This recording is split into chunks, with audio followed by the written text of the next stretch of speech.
Now, the way that MATLAB works in this is what it's going to do is it's going to set up a routine, and it's going to set up an iteration routine. It's going to start iterating towards a solution. It's not shooting. It just says, in fact, you get to give it a guess as well. Okay? Now, if you're a really bad guesser and you don't know anything about it, you can just say, I'll guess 0, because that's a pretty simple guess. But that also is a problem, right? It's presuming that you might actually kind of know a little bit about the problem, which you maybe hope you do. So we'll do a little harder problem after this. In this case, there's one solution, and it turns out I don't have to be a very good guesser at all. This is a very simple problem. So let's go ahead and solve this, and then we'll roid it up for the next problem. Okay? All right? Yep. So what you guess the solutions not at 0, but remember, there's no time in this problem. You just guess what's y1 and what's y2. I don't know. They're supposed to satisfy these boundaries. I'm just going to assume they're 0. That's the easiest guess. I'm going to say that y1 is 0, and you can enter anything you want. You can guess e to the x minus 3 sine x times 5 plus log 2 divided by 3 plus x. That could be your guess. All right. That's hard. Okay, so we'll just guess simple things like zeros. In fact, actually, if you look at the iteration procedures of MATLAB, MATLAB always just guesses 0. Like, why would you guess something harder than 0 if you don't know what you're looking for? So you start off with a good safe guess like 0 and see what you get. And start going from there. All right. So let's pull up MATLAB here, and I can picture. Okay. And could I have lights down in front? Do you see that? All right. And we'll try to film.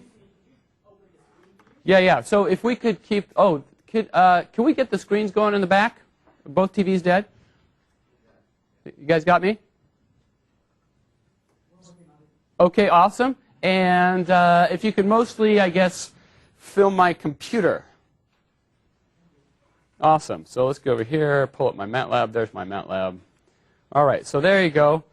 Beautiful. There's my command window in MATLAB. Who loves that? Isn't that nice? Oh, it's like a blank slate which an artist would come to and program something. Okay, you ready? We're going to program this problem. And so let's open a new file. New M file.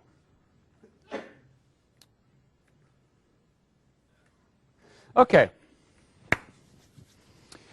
Here we go. So, first of all, this isn't so hard, actually. Let me give you the command. So, let's start off here. Oh, no problem. Will, I know. Without Will's, he's always kicking it. All right, here we go. This is easy because I know those commands really well.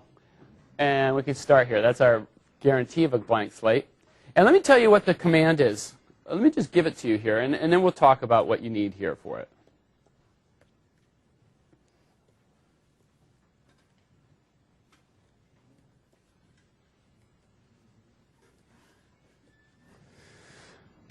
There's the basic command structure. Let's walk it through what this means. So I'll do it right here on my prompt so that people at home can see. I'm going to highlight that piece right there. So first of all, the command, the code, just like OD45, the code is called bvp4c. BVP standing for boundary value problem, turns out. 4, what do you think the 4 is for? 4 is for? Yes, exactly. 4th order. I don't know why the C is there. Anyway, 4th order boundary value problem solver. So it's going to try to give you accurate solutions with a 4th order scheme. Okay? It's going to use a 4th order scheme, but remember, the tolerance it's going to give you is already set. The default almost on anything in MATLAB is 10 to the minus 6. Okay? So your accuracy or your tolerance is 10 to the minus 6. It's going to use a 4th order routine to get down to 10 minus 6 for you. Okay? All right. Now, what do you need? This is going to call a function. So this, you can call a function in two ways. You can put it in quotes like we did last time, or you can say at, and then you call this bvp right-hand side dot m. And what is this? bvp right-hand side, this is the right-hand side of our system of equations. So we're going to build a function that just simply has the right-hand side. Okay, we already know how to do that because we did it in OD45. So it's easy. This bvp4c, so I think about it, bvp, boundary conditions. So you're going to put in these functions that are supposed to be 0. This is where the boundary condition information is contained. What do you think inish means? That's your guess for the solution. Okay? So that's it. You give it the equations, you give it the boundary conditions, and you give it a guess. And that's how it works. Okay? Now, we're going to do a little bit more here. This is actually, so what does it give out to you? Solve, solution. So the solution is some kind of functional representation of the solution. What it does is it iterates, gets the solution. And what you want to do with this solution is to evaluate the solution. You actually have to still use some of the MATLAB functionality. Okay, you have to interpret the way this data is structured for you. And so first of all, let's decide how we want to plot our data. I'm going to make a vector x, which is a linear space that goes from 1 to 3 in 100 points. Okay? So that's the linspace command makes a linear space, so it goes from 1 to 3, chops it up into 100 points. So I got the 100 points there for my domain. And that's x. And what I want to do now is I want to evaluate the solution at those 100 points. So my boundary solution would just, I would throw this in here. I would take my solution representation and evaluate it at the different x values. This is how this thing works. Sol is it's a certain data format that this bvp4c will spit out towards you. And deval evaluates it for you. Okay? So you can't deal with Sol independently. You can, but you're going to have to write a routine then to deal with it independently. And the point is, deval already is written for you. It already knows how to handle it. You just tell me the points you want it, and it'll do it for you. It's a little bit like when you do interpolation. If you do an interpolation of a function, or if you do a curve fit, it doesn't give you the points. It just says, I have all the coefficients of the fitting parameters. Tell me where you want to do this thing. So this is a polyfit and a polyval. Polyval takes the input from polyfit, which is a polynomial fit, let's say, to data, and polyval then evaluates it. It's the same thing here. You get out your solution, which when you want to evaluate it, deval does it for you. And it creates a vector, BS, boundary solution, with 100 points between 1 and negative 3. And then you could just so plot x versus BS.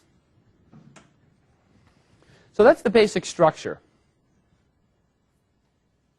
Now, a couple things I want to comment on is this inish isn't as trivial as you might think. You might think, hey, I can put in just a vector there of a guess or something like that. Well, it's not that easy. bvp4c is expecting a certain format structure. And the way you get that format structure is by using bvp inish, which is another code. So there's a little bit of pieces here. But once you get them all together, and we're going to build it all up, it's really actually really nice to use. This thing's actually pretty amazing, I would say. Okay? So inish is going to be, we're going to have to call this thing called bvp inish. So initialize the boundary value problem. And what you need to do here, and we're going to do something very simple, is you first initialize by saying, what I'm going to do is make a linear space with 10 points, and I'm going to get 0 and 0 for y1 and y2. So what you give it initially, and this is kind of interesting the way this works, you give it an initial mesh. So you're going to say, I want you to evaluate this boundary value problem.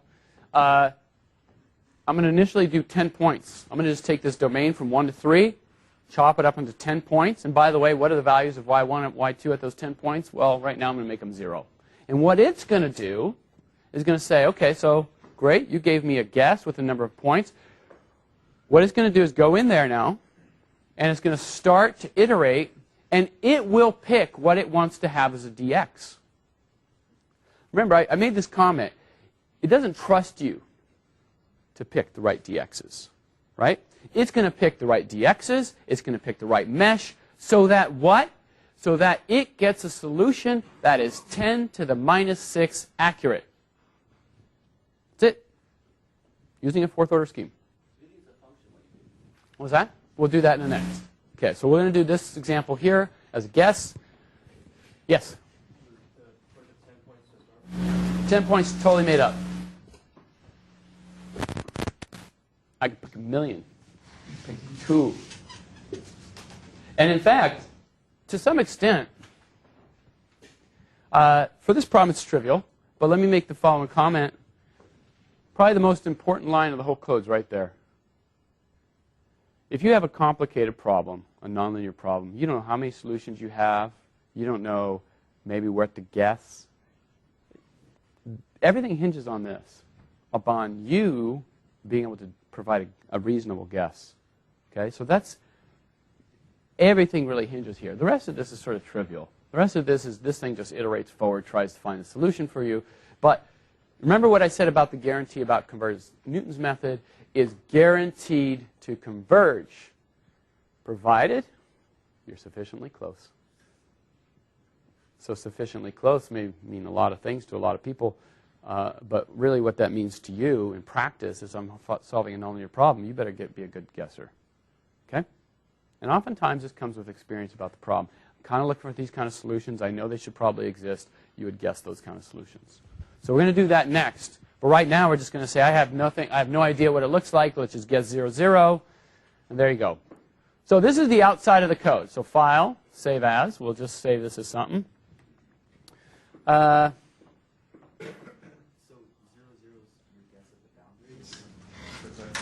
No, solution across the whole thing. 0, y1 and y2 across the whole interval. I haven't guessed anything as boundaries. You only get to guess what the solution looks like, y1 and y2 across the whole thing. All right, we'll do that. Okay, now if you see here, I have 2 function calls, to this and to this. And let's make these a little easier. Let's call right-hand side bvp and bc bvp. I'm going to change those around. Okay, so first of all, let's go File, New, mFile, Function. I need to calculate some right-hand side of, what do I call it? Right-hand side bvp, right? So this is what I'm going to do. I'm going to calculate this. And what comes in here are the x values and the y values.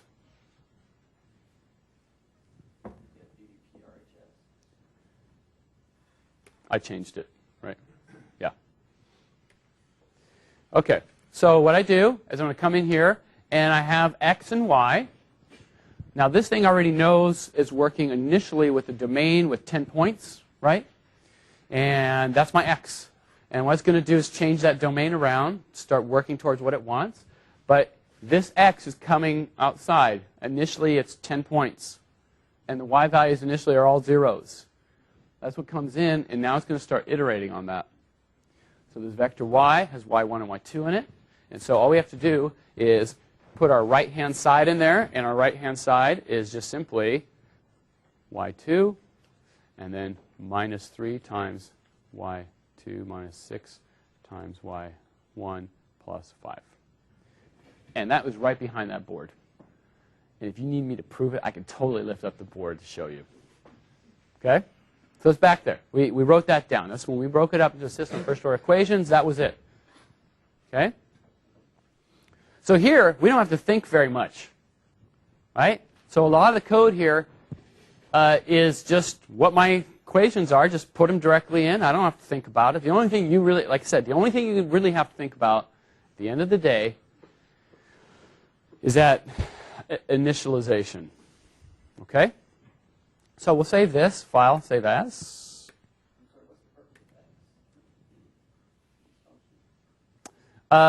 In this case, it just carries where the x information is located. If I were to have a non-constant coefficient, you'd see it in there. Suppose I had, times sine 3x. Well, I could have a function that, for instance, had that in it. In the general case, we use x as an argument, but in this case, we actually... In this case, since I had constant coefficients, we can live without it. But you still always have to pass it in. It always expects it there. Okay? So save. All right. So now, that's the first function call. You see how easy that was? That just took care of that guy. Get me my differential equation you want me to work on. We just did. Now it says, give me some boundary conditions to work with. So we just got to do that. Okay? All right, so let's build another routine. File, new, mfile, and function. And I call, we want now these boundary conditions. And what do we want these boundary conditions to look like? I call them BC right-hand side, right? Or BVP, BC, BVP, right? And what I'm sending in here, again, is now what I'm sending in here are two things, the left point and the right point. The values at the left and the values at the right. So let me call these YL, YR. Okay? So remember, we're going to evaluate these at two specific points. And by the way, interestingly enough, if you would like, if you have purpose and need for it, you can specify intermediate conditions in the middle. So you could say, at the left, at the right, it's this, this, and in the middle, I have that. Okay, depending upon your differential equation. So it allows you that flexibility. But for us, what we're doing here, this problem is completely defined by having the left and the right, and there they are. So they come in as left and right, and we can just say, okay, what are my boundary conditions? And I have two functions to satisfy. The first one, if you remember, was at the left, YL, the first component minus 3. That function needs to be 0. Okay? So let's look behind the board. Y1 minus 3 is 0. Y1 minus YL, the first component. Remember, YL is a vector. It's a left vector, has two components, Y1, Y2. The first component minus 3, that has to be 0. Okay, that's my first function to satisfy. The second one is the following. The right, at 1 plus 2 times the derivative, which is the second component, minus 5. That's equal to 0.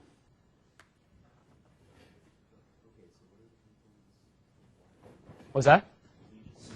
YR is the first component of YR, which is Y1, plus 2 times second component of YR, which is Y2, which is my derivative. Remember, if you remember my differential equation, I have this derivative over there, right? Y1 plus 2, Y prime, which is Y2. I brought the 5 over. There it is. So the second component of Y2 is not you have it 100 points, it's not 100. No, YL and YR are the values of the vector at the left and right boundary points. There's nothing to do in the middle now. Okay. Right? The only thing that comes into this thing is your boundaries at 1 and 3. You've already told it this, right? When you set up that init file, you said, I want to solve this thing. Remember, in our init, we said from 1 to 3 and 10 points. 1 to 3 are your boundaries now. And that's what it thinks YL and YR are living. Yeah? So if you did want to put an intermediate condition in there, would you need, how would you feed in the X information so that it would know where that is? I'm not sure. Okay. I'm just saying you could do it. I didn't say you did it. It's in the documentation somewhere. All right, we could probably hit that up later, maybe. We'll see. All right, but right now we got so much business to do. I might not get to it. All right. Let's save as .m. Save. So now what I've done, I've specified the boundaries. I've specified the functions. So now I have the functions, I have the boundary conditions, and I have this thing here which calls it all. Initializes, makes my guess, which right now I'm just saying, the solution is 0 everywhere. And of course you know it can't be 0 because what's the left boundary? 3. You cannot satisfy the boundary condition with your solution being 0. Nor can you satisfy this.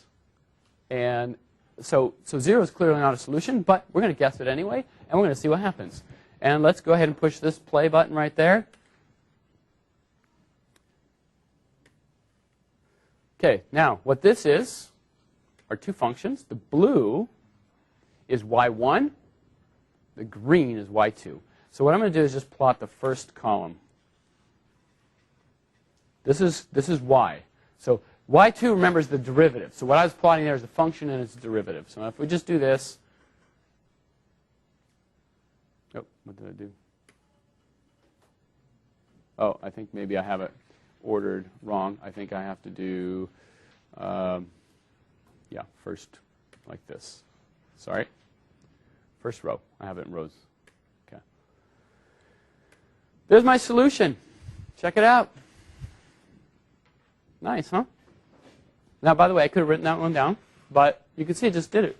What's this boundary condition over here? 3. Remember, I guessed the solution to be 2 straight lines. And it iterated very quickly, by the way. And it got me to this solution, which satisfies the boundaries and the solution itself. Okay? So, fairly simple. All right. So now let's ramp up the problem a little bit, because we have to. Let's do something a little fancier than this here.